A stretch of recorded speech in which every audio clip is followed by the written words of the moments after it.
At 88 years old, Max Baer Jr. is no longer interested in playing along with Hollywood myths.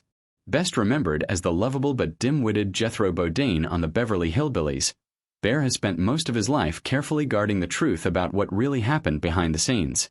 Now, with time running short and nothing left to prove, he's finally speaking plainly, especially about one co-star who left a lasting mark on him, Irene Ryan. Born in Oakland, California, in 1937, Max Baer Jr. grew up under the shadow of greatness.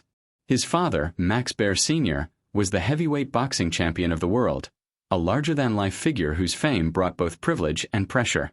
While his father commanded the ring, Baer Jr. learned early how demanding public life could be. Thankfully, his mother provided balance, instilling discipline and compassion that would guide him through Hollywood's highs and lows. Baer wasn't just riding a famous name. At Christian Brothers High School and later Santa Clara University, he excelled academically and athletically, even winning junior golf championships. Acting came early too. His first stage appearance happened when he was just a child.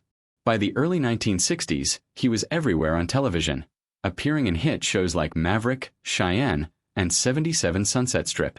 But everything changed when CBS cast him as Jethro Bodine. The Beverly Hillbillies made Baer a household name almost overnight. Jethro's clueless charm won over millions of Americans. But the role also became a creative cage. While the audience laughed, Baer quietly struggled with typecasting, and with the powerful personalities on set. That's where Irene Ryan comes in. To viewers, Ryan was Granny. Sweet, funny, and harmless.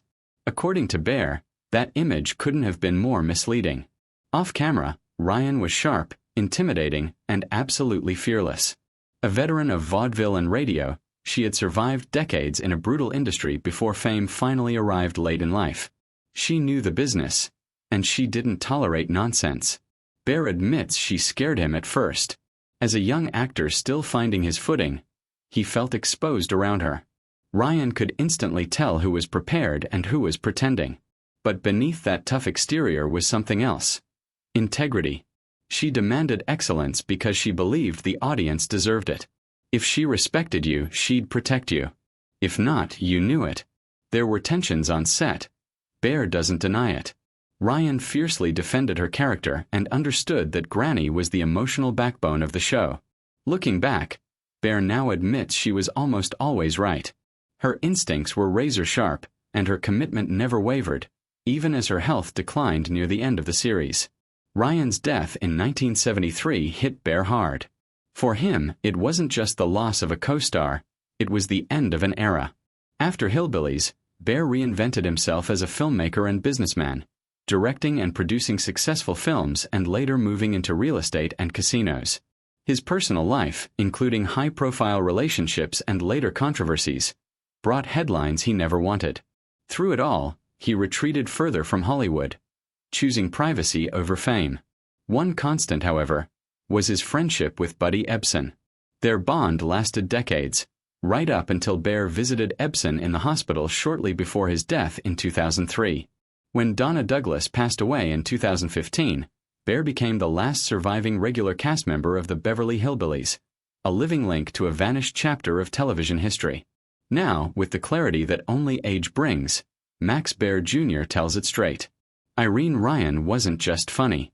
She was tough, battle-tested, and brilliant. A survivor who earned every laugh she ever got.